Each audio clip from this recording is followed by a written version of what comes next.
Monsoon को लेकर सरकार ने पूरी की तैयारी। शासन ने सभी तैयारियों को किया चाक चौबंद। दोनों मंडलों में बाढ़ कक्ष किए गए स्थापित। सड़क मार्ग खोलने के लिए जेसीबी तैनात।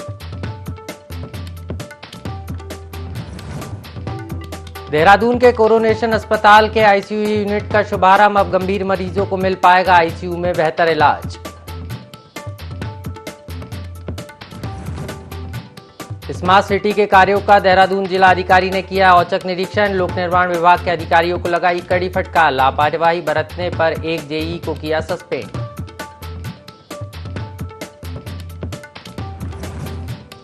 पहाड़ों में मौसम विभाग के अलर्ट के बाद स्थानीय प्रशासन सतर्क। मुनादी कर दी लोगों को चेतावनी। हर जगह मौजूद प्रशासन की टीमें कर रही लोगों को जागरूक और सतर्क।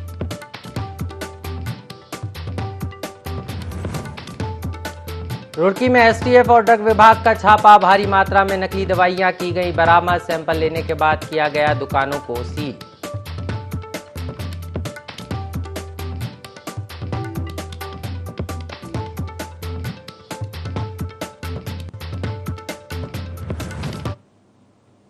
नमस्कार, आप देख रहे हैं देवभूमि लाइव। मैं हूं आपके साथ आकाश जैन और बुलेटिन की शुरुआत करेंगे इस समय की बड़ी खबर के साथ जो देहरादून से हमें मिल रही है। ग्रामीण निर्माण विभाग का स्वर्ण जयंती समारोह है। राजधानी देहरादून में मनाया जा रहा है ये समारोह। ग्रामीण निर्माण विभाग का स्वर्ण जयंती समारोह है जिसमें मुख्यमंत्री पुष्कर सिंह धामी मौजूद हैं। विभागीय मंत्री सतपाल महाराज भी कार्यक्रम में मौजूद हैं। शिक्षा मंत्री धन सिंह रावत और क्षेत्रीय विधायक उमेश शर्मा भी कार्यक्रम में शामिल हुए। तो बड़ी खबर आपको बता रहे हैं देहरादून से, जहां उत्तराखंड में सिंगल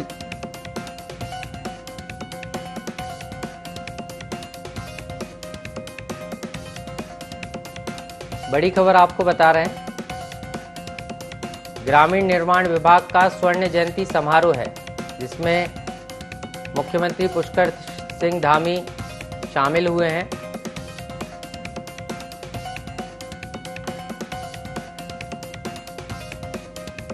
विभागीय मंत्री सतपाल महाराज भी कार्यक्रम में मौजूद हैं। बड़ी खबर बता रहे हैं आपको। मुख्यमंत्री पुष्कर सिंह धामी के अलावा शिक्षा मंत्री धन सिंह रावत भी कार्यक्रम में शामिल हुए हैं। क्षेत्रीय विधायक उमेश शर्मा भी कार्यक्रम में मौजूद हैं। तो बड़ी खबर आपको बता रहे हैं ग्रामीण निर्माण विभाग का स्वर्ण जयंती समारोह है। मुख्यमंत्री पुष्कर सिंह धामी ने कार्यक्रम में शिरकत की है।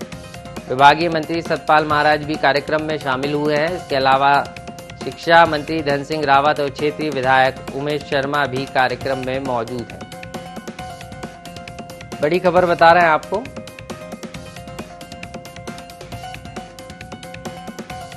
पुष्कर सिंह धामी कार्यक्रम में मौजूद है। ग्रामीण निर्माण विभाग का स्वर्ण जयंती समारोह देहरादून में मनाया जा रहा है और इस समारोह में उत्तराखंड के मुख्यमंत्री पुष्कर सिंह धामी शामिल हुए हैं।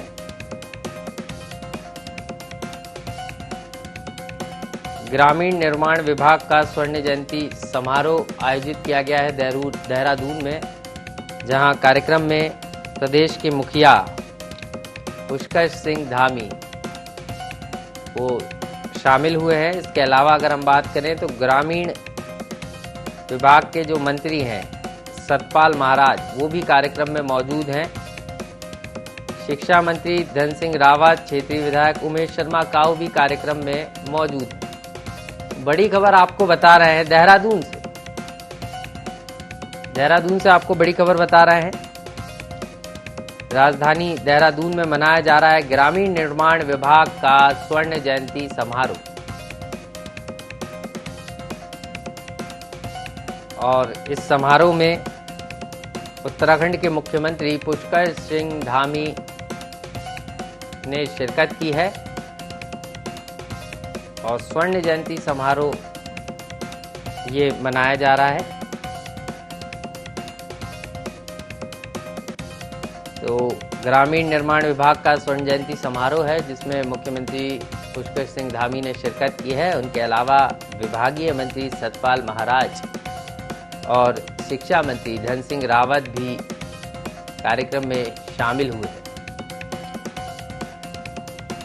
बड़ी खबर आपको बता रहे हैं देहरादून से। तो तस्वीरों के जरिए आप ये मौका है, स्वर्ण जयंती समारोह ग्रामीण निर्माण विभाग का आयोजित किया गया है, जिसका शुभारंभ प्रदेश के मुखिया सीएम पुष्कर सिंह धामी ने किया है। इस मौके पर ग्रामीण निर्माण विभाग के जो अधिकारी कर्मचारी हैं वो बड़ी संख्या में मौजूद रहे हैं। इसके अलावा अगर हम बात करें तो विभागीय मंत्री सतपाल महाराज ने भी कार्यक्रम में शिरकत की है। इसके अलावा शिक्षा मंत्री धन सिंह रावत, क्षेत्रीय विधायक उमेश शर्मा भी कार्यक्रम में शामिल हुए हैं। और इस खबर पर ज़्यादा जानकारी के लिए हमारे साथ प्रिंसिपल करस्पॉन्डेंट कैलाश बिष्ट जी जुड़ गए हैं। जी कैलाश, आज स्वर्ण जयंती समारोह है ग्रामीण निर्माण विभाग का और इसका शुभारंभ सीएम पुष्कर सिंह धामी ने किया है। देखिए, बिल्कुल मैं आपको बता दूं कि ग्रामीण निर्माण जो विभाग है इसकी बहुत ही महत्वपूर्ण जिम्मेदारी होती है और आज स्वर्ण जयंती समारोह यानी 50 वर्ष पूरे हो चुके हैं उत्तराखंड में इस विभाग को, तो जाहिर तौर पर बहुत ही महत्वपूर्ण ये दिन विभाग के लिए भी है और साथ ही प्रदेशवासियों के लिए भी है। और मुख्यमंत्री ने एक अपना जो संदेश यहाँ पर भेजा था वीडियो के माध्यम से, जब पहले भेजा गया था, उसमें मुख्यमंत्री ने साफ तौर पर ये कहा है कि ये विभाग जो है बहुत ही महत्वपूर्ण विभाग है, क्योंकि अगर संपूर्ण भारत की बात करें या फिर उत्तराखंड की बात करें तो अधिकांश लोग पहाड़ों में बसते हैं या फिर ग्रामीण इलाकों में बसते हैं और ग्रामीण इलाकों से शहरों तक को जोड़ने के लिए जो विभाग कार्य करता है वो है ग्रामीण विभाग, ग्रामीण निर्माण विभाग।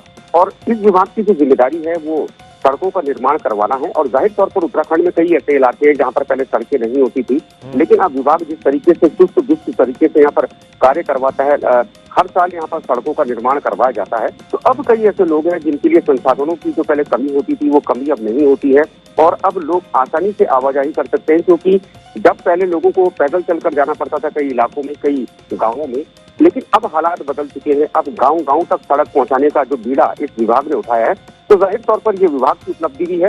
और वाकई में अगर 50 साल आज हुए हैं तो इस समारोह को यहाँ पर जिस तरीके से मनाया जा रहा है, तो कुल मिलाकर कहा जाए कि जो आज तक जो कार्य विभाग द्वारा किए गए हैं वो आगे भी इस तरह के कार्य किए जाएंगे, ऐसी अपेक्षा प्रदेशवासी कर रहे हैं।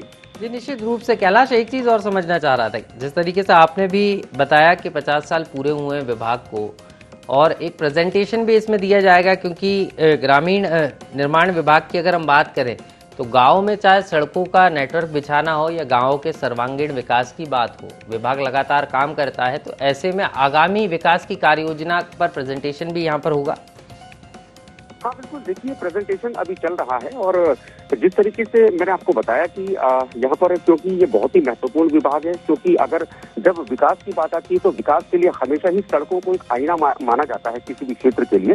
और सड़कें अगर दुरुस्त होंगी तो जाहिर तौर पर जो विकास की जो गंगा बहाने की बात कोई भी सरकार करती है तो उसके लिए बहुत ही मुफीद हो जाता है कि वो विकास आसानी से कर सके। क्योंकि अगर किसी क्षेत्र में सड़क नहीं होगी और डेवलपमेंट अगर किसी सरकार को करना होगा तो बहुत बड़ी चुनौती होती है। लेकिन हाँ, अगर सड़कें आपके पास हैं, सड़कें दुरुस्त हैं और आवाजाही में कोई दिक्कत नहीं है तो ट्रांसपोर्ट आसानी से अवेलेबल हो सकता है। कोई भी उद्योग अगर कहीं पर स्थापित करना हो वो आसानी से हो सकता है और ये मुख्य चीज है। इसीलिए इस विभाग को बहुत ही महत्वपूर्ण माना गया है। और जिस तरीके से मैंने कहा कि सिर्फ उत्तराखंड ही नहीं बल्कि पूरा भारत, अगर पूरे भारत की हम बात करें तो अधिकतर जो लोग हैं वो गांव में निवास करते हैं, लेकिन गांव में जब अच्छी सड़कें होती हैं तो जाहिर तौर पर गांव के लोगों को आसानी से आवाजाही करने में आसानी होती है। रूप से कैलाश, कहीं ना कहीं ग्रामीणों के सर्वांगीण विकास को लेकर ग्रामीण निर्माण विभाग काम कर रहा है।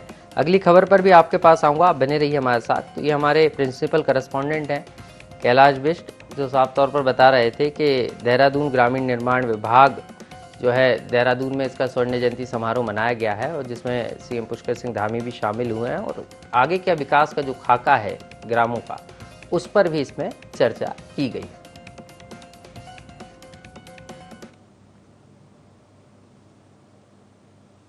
और अब बात करेंगे देहरादून की, जहां से बड़ी खबर मिल रही है। उत्तराखंड में आज से सिंगल यूज प्लास्टिक पर पूरी तरीके से प्रतिबंध लगा दिया गया है। अगर हम बात करें तो उत्पादों को निजी उपयोग करने से लेकर उसके निर्माण करने वालों पर भी जुर्माना लगेगा, क्योंकि केंद्र सरकार ने इसको लेकर दिशा निर्देश जारी किए थे। तो बड़ी खबर आपको बता रहे हैं कि सिंगल यूज प्लास्टिक आज से पूरे उत्तराखंड में प्रतिबंधित है और उत्तराखंड के साथ साथ पूरे देश में प्रतिबंधित है। और ख़ास तौर पर अगर हम बात करें तो केंद्र सरकार ने जो गाइडलाइन दी थी उस गाइडलाइन के अनुरूप आज से सिंगल यूज प्लास्टिक पर प्रतिबंध लगाया गया है और अब अगर कोई भी व्यापारी, दुकानदार या इंडस्ट्रियलिस्ट सिंगल यूज प्लास्टिक का उपयोग करता पाया जाएगा तो उस पर कार्रवाई की जाएगी और इसमें कड़े जुर्माने का भी प्रावधान है।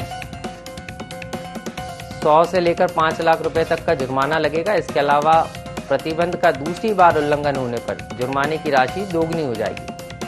और बायोडिग्रेडेबल जो मटेरियल से बने प्रोडक्ट्स हैं सिंगल यूज प्लास्टिक के जरिए उनका उपयोग करने को बढ़ावा भी दिया जाएगा। और इस खबर पर ज़्यादा जानकारी के लिए हमारे साथ जुड़े हुए हैं प्रिंसिपल कॉरेस्पोंडेंट कैलाश बिष्ट जी, उनके पास चलेंगे। कैलाश, कैसे देख रहे हैं, सिंगल यूज प्लास्टिक पर बैन लगाया गया है और अगर अब कोई सिंगल यूज प्लास्टिक का उपयोग करता पाया जाता है तो उस पर कड़ी कार्रवाई की जाएगी?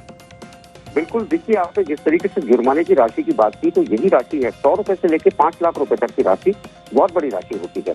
और यहाँ पर जो प्रशासन है या फिर भी नगर निगम की जो तमाम टीमें हैं तमाम शहरों में, वहाँ पर एक अभियान अब छेड़ दिया गया है कि उत्तराखंड को हर हाल में पॉलीथीन मुक्त बनाना है।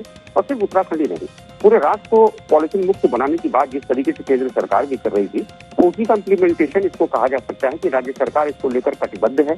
राज्य सरकार ने साफ तौर पर निर्देशित यहाँ पर किया है तमाम नगर पालिकाओं को, नगर निगमों को, कि उनके जो एमएलएज हैं वो लगातार यहाँ पर कार्रवाई करें, जो आयुक्त कार्रवाई करें, जिसका फलस्वरूप हमने देखा कि यहाँ पर लगातार समय समय पर मॉनिटरिंग हो रही थी, सघन चेकिंग अभियान चलाए जा रहे थे। और आज से ये लागू कर दिया गया है तत्काल प्रभाव से कि अगर सिंगल यूज पॉलिथीन का इस्तेमाल अगर किया जाता है किसी भी दुकानदार द्वारा या किसी भी ग्राहक द्वारा, तो दोनों पर ही ये कार्रवाई होगी। ये सिर्फ दुकानदार के लिए नहीं बल्कि ग्राहकों पर भी इम्प्लीमेंट है। और पहले भी यहाँ पर कई ऐसे वाकया हो चुके हैं, ऐसे मामले हो चुके हैं कि लगातार इस बात को लेकर कहा जाता था, लेकिन जो सघनता और जो कठोर कार्रवाई होनी चाहिए थी वो कठोर कार्रवाई नहीं हो रही थी। इसीलिए जो दंड की जो इसमें जो राशि है, ये राशि को इतना ज्यादा कर दिया गया है कि अब मजबूरन लोगों को इस बात को मानना होगा। और अगर किसी पर कार्रवाई होगी, पर्यावरण के लिए जरूरी भी है, क्योंकि देखने में आ रहा है कि पर्यावरण जैसे जैसे बदल रहा है, स्थितियां विकट होती नजर आ रही हैं, कहीं बाढ़ के हालात बन रहे हैं, कहीं सूखे के हालात बन रहे हैं। एक चीज और आपसे समझना चाह रहा था, इसको लेकर जागरूकता अभियान भी सरकार ने, राज्य सरकार ने चलाया था और यही कारण है कि अब व्यापारी खुद आकर इस बात को कह रहे हैं कि बायोडिग्रेडेबल प्रोडक्ट्स का हम यूज करेंगे, चाहे कपड़ों के थैले की बात हो या कागज के थैलों की बात हो या अन्य प्रोडक्ट्स की बात हो, इनके उपयोग को बढ़ावा दिया जाएगा। जी बिल्कुल, जिस तरीके से बायोडिग्रेडेबल प्रोडक्ट्स की बात की जाती है तो जाहिर तौर पर इसका प्रतिकूल प्रभाव नहीं पड़ता है पर्यावरण पर, कुदरत पर। तो इसीलिए सरकार बार बार ये कह रही है, सरकार बार बार ये चेताने की कोशिश कर रही है कि कुदरत को आप बचाइए और कुदरत को बचाने के लिए आपको प्लास्टिक को बंद करना ही होगा। हाँ, कुछ लोग ऐसे जरूर थे जो लोग लगातार सरकार की बातों को। कैलाश, मैं लौटूंगा आपके पास, आप बने रहिए हमारे साथ। ये हमारे प्रिंसिपल कॉरेस्पोंडेंट हैं कैलाश बिष्ट जी, तो बता रहे थे कि आज से उत्तराखंड में सिंगल यूज प्लास्टिक को पूरी तरीके से प्रतिबंध कर दिया गया। उत्तराखंड में बिजली की दरों में अभी नहीं होगी बढ़ोतरी। उत्तराखंड विद्युत नियामक आयोग ने ऊर्जा निगम के प्रस्ताव को खारिज कर दिया है। आम लोगों को बड़ी राहत मिली है। तो बड़ी खबर आपको बता रहे हैं देहरादून से, जहां पर बिजली की दरों में जो बढ़ोतरी की बात की जा रही थी वो अब नहीं होगी। उत्तराखंड विद्युत नियामक आयोग ने ऊर्जा निगम के प्रस्ताव को खारिज कर दिया है। तो आम लोगों को इससे बड़ी राहत भी मिलेगी। निगम ने बिजली की दरों में 12.5% की वृद्धि का प्रस्ताव भेजा था और उसके बाद विद्युत नियामक आयोग ने इस प्रस्ताव को खारिज कर दिया है। गौरतलब है कि बिजली संकट का हवाला देते हुए 12.5% की वृद्धि की बात यहां पर की जा रही थी और ऐसे में विद्युत नियामक आयोग ने ऊर्जा निगम के प्रस्ताव को खारिज कर दिया। और इस खबर पर ज्यादा जानकारी के लिए हमारे साथ हमारे प्रिंसिपल कॉरेस्पोंडेंट कैलाश बिष्ट जी बने हुए हैं। कैलाश जी, कैसे देख रहे हैं? एक बड़ी राहत आम आदमी को मिली है, क्योंकि माना जा रहा था कि जिस तरीके से ऊर्जा विकास निगम ने 12.5% की वृद्धि की बात कही थी, लेकिन अब ये प्रस्ताव खारिज हो गया। बिल्कुल, देखिए वाकई में ये बहुत बड़ी राहत यहाँ पर है और इसमें सरकार की तारीफ करनी होगी कि सरकार ने लोगों को इस अतिरिक्त महंगाई से यहाँ पर छूट दी है। क्योंकि जैसे ही जब ऊर्जा निगम ने ये प्रस्ताव नियामक आयोग को भेजा था तो लगातार ये सुर उठ रहे थे लोगों द्वारा कि आखिर सरकार क्यों यहाँ पर महंगाई की मार यहाँ पर लोगों को मार रही है। और उसके फलस्वरूप यहाँ पर जब मुख्यमंत्री के पास ये मामला गया तो इस मामले का तुरंत यहाँ पर संज्ञान लिया गया था। भले ही थोड़ी देर जरूर हुई है, लेकिन हाँ, ये सरकार की एक उपलब्धि हम इसे कहेंगे और सरकार का एक यहाँ पर तोहफा इसको हम जरूर कह सकते हैं आम जनता के लिए कि जो 12% की जो बढ़ोतरी की बात यहाँ पर ऊर्जा निगम कर रहा था उस पर रोक लगा दी है नियामक विभाग में तत्काल प्रभाव से। और मैं आपको बता दूं कि हर बार जो ऊर्जा निगम है उसके द्वारा ही प्रस्ताव दिया जाता है नियामक आयोग को और नियामक आयोग उस प्रस्ताव पर चर्चा करने के बाद ही बिजली की बढ़ोतरी की दरों को तय करता है। लेकिन हाँ, ये एक अच्छी पहल है और वाकई में लोगों को राहत देने वाली बात है। महंगाई के दौर में कहीं ना कहीं एक बड़ी राहत भी इसको कह सकते हैं कैलाश, क्योंकि अगर हम बात करें तो लोगों के माथे पे साफ तौर पर चिंता की लकीरें देखी जा रही थी जब ऊर्जा विकास निगम ने प्रस्ताव भेजा था। बिल्कुल बिल्कुल आपने सही कहा। लोगों के जो माथे थे एक शिकन उनके माथों पर आ चुकी थी। और इसके अलावा देखिए पेट्रोल के दामों की बात करें, अगर सिलेंडर्स के दामों की बात करें, लगातार बढ़ोतरी हो रही थी। उसके अलावा अगर मैं बाजार के सब्जी के भावों की बात करूं, तमाम चीजें महंगी होने के बावजूद एक और मार अगर पड़ती लोगों पर तो इसका प्रतिकूल प्रभाव यहाँ पर पड़ता और अनुकूल प्रभाव नहीं पड़ता। तो मुख्यमंत्री ने इस चीज को बड़ी ही तत्परता से लिया है, गंभीरता से लिया है।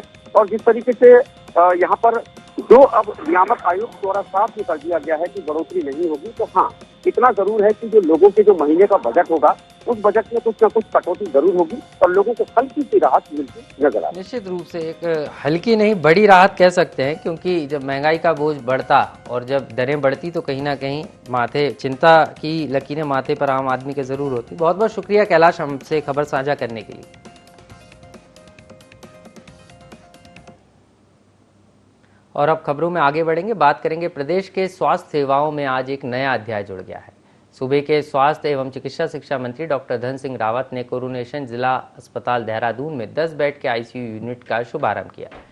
इसमें पूर्व गंभीर रोगियों को आईसीयू के लिए दून अस्पताल एवं अन्य चिकित्सालयों पर निर्भर रहना पड़ता था। जिला अस्पताल में आईसीयू की सुविधा उपलब्ध होने से अब यहाँ आने वाले मरीजों को भारी राहत मिलेगी। आईसीयू यूनिट के संचालन के लिए फिलहाल दून मेडिकल कॉलेज में 10 स्टाफ नर्सों को तैनात किया गया है। विभागीय मंत्री ने कहा कि शीघ्र ही जिला अस्पताल में वार्ड बॉय के साथ स्टाफ नर्स की भी स्थायी व्यवस्था की जाएगी। जितना भी टेक्निकल स्टाफ अब हॉस्पिटल में चाहिए वो सरकार ने सारे सीएमओ को कह दिया है कि वो जब तक नई नीतियाँ निकलें तब तक आउटसोर्सिंग के माध्यम से लगा सकते हैं। और हमारी सरकार आप इन 20 वर्षों का इतिहास देख लीजिए कि जितना काम बीजेपी की सरकार में स्वास्थ्य के क्षेत्र में हुआ है इतना काम कभी नहीं।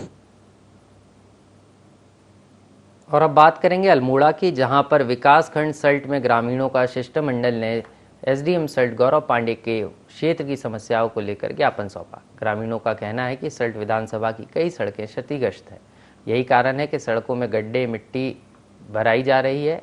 मरचूला से मनीला तक सड़क के किनारे लगे हैंडपंप सूखे पड़े हैं। वहीं थला मुनंडा मोटर मार्ग पर भी क्षतिग्रस्त हो चुकी है, लेकिन विभाग द्वारा उनकी कोई सुध नहीं ली जा रही है। और यही कारण है कि क्षेत्रीय लोगों ने यहां पहुंचकर ज्ञापन सौंपा है एसडीएम सल्ट को और मांग की है कि इस सड़क पर का जो गड्ढे हैं उनको जल्द से जल्द भरवाया जाए, जिससे यहाँ के लोगों को आवागमन में परेशानी का सामना ना करना पड़े।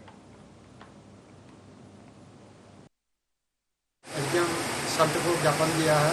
इसमें हमारी प्रमुख मांगें हैं कि जो हमारी मरचूला से लेकर के डुटियाल तक का मोटर मार्ग है, ये जगह जगहों पर पूरे खड्डे हो गए, इसमें डामर हट गया है।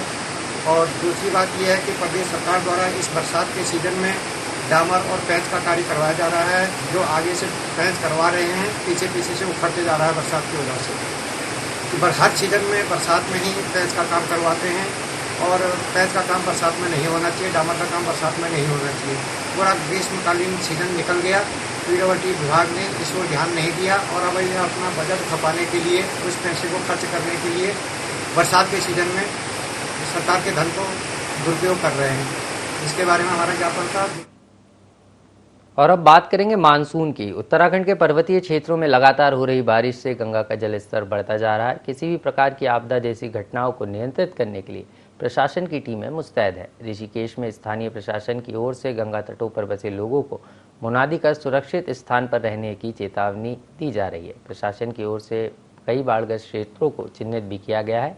वहीं बाढ़ चौकियां बनाकर कर्मचारियों की तैनाती देने को लेकर भी सूची तैयार की जा रही है। आम जनजीवन किसी भी तरीके से प्रभावित ना हो, उसके लिए तहसील में आपदा कंट्रोल रूम भी तैयार किया गया है। साथ ही तहसील प्रशासन की ओर से हेल्पलाइन नंबर भी जारी किया गया है। बता दें कि बरसात के मौसम में अक्सर गंगा तटों पर रहने वाले लोगों के सामने बाढ़ जैसी समस्याएं उत्पन्न हो जाती हैं। ऋषिकेश में बीते सालों में कई बार गंगा का जलस्तर बढ़ने से लोगों को खतरे का सामना भी करना पड़ा है, जिसको देखते हुए स्थानीय प्रशासन अलर्ट पर है। सत्र के दौरान हमने जो है 24/7 कंट्रोल रूम स्थापित किया है तथा उसमें कर्मचारियों की ड्यूटियां लगाई जा चुकी हैं। इसके अतिरिक्त जो लो लाइंग एरिया क्षेत्र हैं हमारे, जहां पूर्व में बाढ़ देखी गई है, उन एरिया का चिन्हीकरण करके वहां लगातार मुनादी की जा रही है। कुल मैं पब्लिक से अपील करना चाहूँगी कि एक तो क्योंकि लगातार मानसून में बरसात जारी है, लो लाइंग क्षेत्र जो हैं कृपया वहाँ पर ना जाएं, अपनी सुरक्षा का ध्यान रखें और यदि कोई भी इस तरह की कोई भी आपको समस्या आती है या किसी को आप देखते हैं कि वो फंसा हुआ है तो तत्काल हमें कंट्रोल रूम पर अवगत करें। सीधे तौर पर अगर हम बात करें तो मानसून का मौसम है और ऐसे में लगातार बारिश का दौर कई हिस्सों में देश के देखा जा रहा है। और अगर उत्तराखंड की बात करें तो उत्तराखंड के ऋषिकेश में लगातार रुक रुक कर बारिश हो रही है और ऐसे में जो गंगा नदी का जल स्तर है वो बढ़ता हुआ नज़र आ रहा है। और यही कारण है कि बाढ़ जैसे हालात बने इसके पहले ही जो सरकार है, प्रशासन है, वो अलर्ट पर है। और जो गंगा तट पर बसे लोग हैं या ग्रामीण इलाके हैं, शहरी इलाके हैं, यहाँ तट के आसपास रहने वाले लोगों को पहले ही मुनादी के ज़रिए जागरूक किया जा रहा है और अन्य सुरक्षित स्थानों पर जाने की सलाह यहाँ पर लोगों को दी जा रही है, जिससे जब बाढ़ की स्थिति बने या जलस्तर बढ़े तो यहाँ पर किसी भी तरीके से जनहानि ना हो। यही कारण है कि लगातार प्रशासन इसको लेकर अलर्ट पर है और लगातार लोगों से। और अब बात करेंगे रुड़की के सेलमपुर में देहरादून में से पहुंची एसटीएफ और ड्रग्स विभाग की टीम ने स्थानीय पुलिस के साथ मिलकर बड़ी कार्रवाई की है। टीम ने बंद पड़ी 6 दुकानों को से एक्सपायर दवाई का बड़ा जखीरा पकड़ा है। आपको बता दें कि अब से पहले भी कई बार दवाइयों के जखीरे क्षेत्र से बरामद हो चुके हैं। वहीं आज तहसील के सेलमपुर ग्राम में एसटीएफ और ड्रग्स विभाग की टीम ने स्थानीय पुलिस के साथ मिलकर बड़ी कार्रवाई करते हुए दवाइयों के जखीरा बरामद किया है।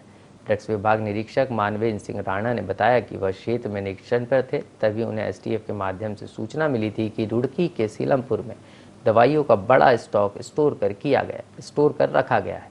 सूचना पर एसटीएफ और स्थानीय पुलिस के साथ मौके पर पहुंचे बल ने 6 दुकानों के ताले तोड़वाए, जिसमें उन्हें बड़ी मात्रा में दवाइयों का जखीरा मिला। इसमें काफ़ी दवाइयाँ एक्सपायरी हैं और काफ़ी मात्रा में रॉ मटेरियल भी बरामद हुआ है। इसके साथ ही कई कंपनियों के टैबलेट्स और सिरप भी मौके से बरामद हुए हैं। उन्होंने बताया कि ड्रग्स विभाग की टीम दवाइयों के सैंपल ले रही है। टीम के द्वारा दवाइयों की जांच कराई जाएगी। इसके साथ ही मौके से एक व्यक्ति विपिन जैन को भी हिरासत में लिया गया है। साथ ही साथ सभी 6 दुकानों के सामान फ्रीज कर दुकानों को सील किया जा रहा है। जाँच के बाद आगे की कार्रवाई की जाएगी। दिन में जो है ना क्षेत्र में काम कर रहा था, निरीक्षण के कार्यक्रम में बिजी था, तो मुझे अचानक से फ़ोन आया एसटीएफ से कि सलेमपुर में कहीं पर जो है कोई सूचना उनको प्राप्त हुई थी। गोडाउन में जो है कुछ गलत गतिविधियाँ, उनको संदेह था कि वहाँ पे गलत गतिविधियाँ हो रही हैं, ऐसी सूचना उनको प्राप्त हुई थी। तो उसी सूचना पे उन्होंने मुझे फ़ोन करके मैं मौके पे आया हूँ और मौके पे हमने जो है 6 दुकानें हैं, 6 गोदाम बोल सकते हैं, इनके ताले तोड़वा करके इनको अंदर जो है हमने निरीक्षण किया।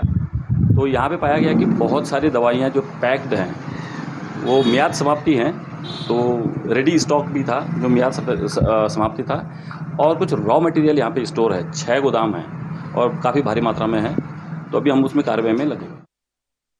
इस खबर पर ज़्यादा जानकारी के लिए हमारे सहयोगी संदीप चौधरी हमारे साथ जुड़ गए हैं। जी संदीप, क्या है पूरा मामला? जी, पूरा मामला रुड़की के गंगनाथ कोतवाली क्षेत्र का है, जहां कल एसटीएफ और ड्रग्स विभाग की संयुक्त टीम ने छापेमारी कार्रवाई की गई और छापेमारी कार्रवाई के दौरान जो टीम को बरामद हुआ है कच्चा माल, जो कुछ टैबलेट्स और कुछ कच्चा माल बरामद किया गया है। हालांकि इसमें भी जांच की जा रही है कि आखिरकार ये किसका माल है। कुछ फैक्ट्री जो मालिक है उनको भी बुलाया गया था मौके पर। कुछ पता लगा है कि कुछ कबाड़ी वगैरह के साथ साथ कोई कबाड़ी जो इससे मिला जुला है, जिससे ये माल खरीदा गया था। साथ साथ एक आदमी को हिरासत में भी लिया गया और गंगनाथ कोतवाली पुलिस को भी मौके पर बुलाया गया था। और पूरे मामले की जांच की जा रही है। और हालांकि एसटीएफ ने भी एक बड़ी कार्रवाई की थी कुछ समय पहले, जिसको लेकर एसटीएफ के द्वारा लगातार नशे के खिलाफ अभियान चला रखा है, उसको लेकर यह कार्रवाई की गई। मुखबिर द्वारा इसकी सूचना मिली थी।